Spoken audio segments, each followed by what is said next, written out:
And can you tell me a little bit about your education system in your city? Well, our education system has holographic teachers, and students and adults can enroll at any age, and since they have their own holographic tutor, they can move at their own pace and level so that they are not rushed or expected to do as much or pressured and stressed. Oh, very good. Wow.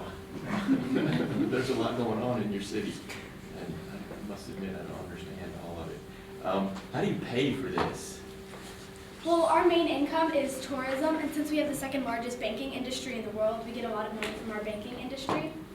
We also export methane from our rotting systems, as well as exporting extra raw materials, and we also, for growth, we also sell bonds to outside investors.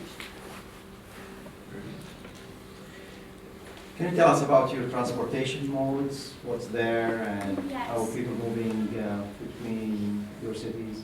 Well, we have the maglev, which moves people in and out of our city, and for within the city, we have such a high density.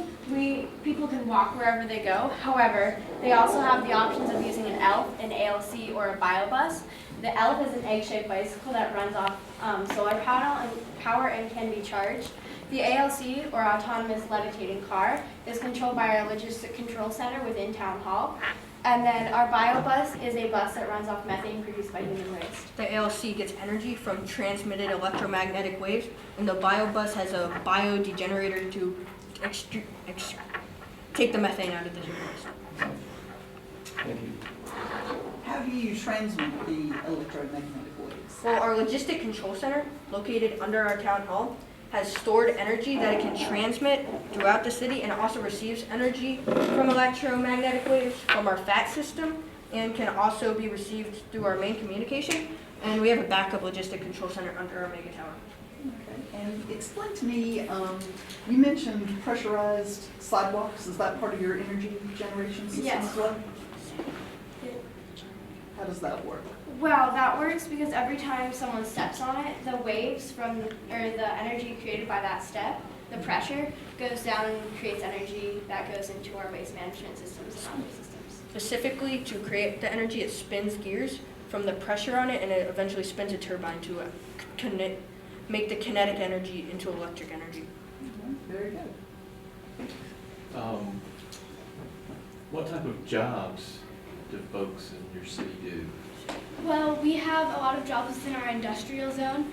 You can reform materials like plastic, or in our rot centers, because the bins need to be shifted, there are also jobs within that.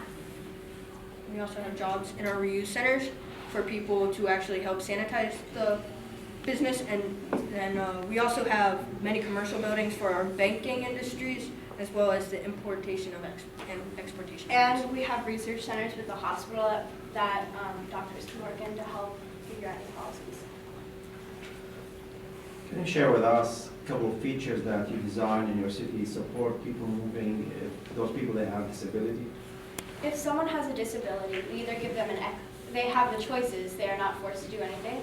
They have the choice of an exoskeleton, which allows paralyzed people to move by connecting a thing in the brain with the body. And then we also, for people who cannot see, we have glasses that is connected to the optic nerve. And then we have hearing aids for people who cannot hear. Of course, this is all optional, but also for people who choose to not use these options, if they have a wheelchair, all of our roads, streets, and nature trails are paved. Are these Google glasses? They are kind of like that. They Okay. just connect to the optic nerve. Thanks. And can you explain a little about your tourism? You said you had an underwater hotel. Yes. And Yes. maybe talk about that and some other options you have. The underwater hotel, because the pressure, as you go deeper, the pressure obviously increases. So the deeper that the hotel goes, the thicker the fiberglass on the walls get to ensure safety. And we also have sensors that measure the pressure per square inch. And if there is a change, the system adapts to the change in pressure. Okay, good. And what other reasons would I want to come to your city to look at as far as tourism goes? We have parks throughout our city. They're anywhere where there are trees, it is to park, so it's accessible, the A in Mr. Kane, for all of our different citizens. And also they're a sports stadium for Go Panthers. So anytime there's a sports event, you can just go there. And the cultural center, because we have many different ethnic groups in our city, so many people come to visit and remember the history created by us. Great. So you only have 40,000 citizens in your Yeah, city? according to our Sims, we only have 40,000 citizens. Or are you trying to limit the population? You have so many great things in your city. No, we're just trying to keep it more condensed, but since we have such a high density and use so little land, we can actually have a lot of growth with all of our excess land by reduplicating the zones and then allowing for growth by selling bonds to outside investors. Can you share with us why did you make that layout as you did so far for your city? Well, we made this layout because we wanted it to be able to make our geographic location more efficient in managing waste specifically, so we moved our systems underground. But we also wanted it to be convenient for our citizens, and we wanted to adapt it to the river. We also chose this location because it is close to home for us, and we just know so much about it and it's easy to research. Can you show us the moving parts, if you don't mind, when you did it? We have the solar panel that powers our vertical farm, a satellite, the FAT or floating air turbines, Good. We have the lights. And the lights. lights. The FAT lights up to alert pilots that this is a no-fly zone. Nice. This right here is an airtight food dispenser, so the food stays fresh and they use their own bags brought from home. We have a moving conveyor belt. And the whole model moves, you see that?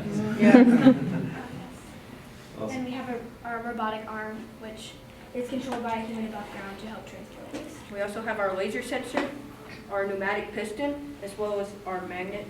And some of these. And on this side, we have lights for the Mr. Clean sign. He is the base for all of our systems, and our ROT system comes out.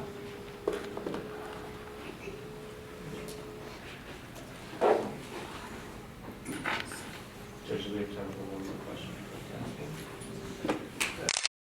Challenging part to build.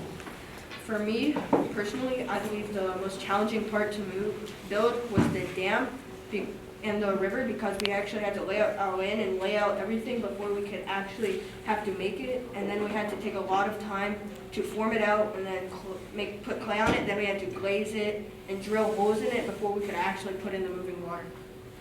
For me, it was probably the vertical farm because we had to color the bottom of each individual dish and then put in things for fish and for food, and it just took a lot of time.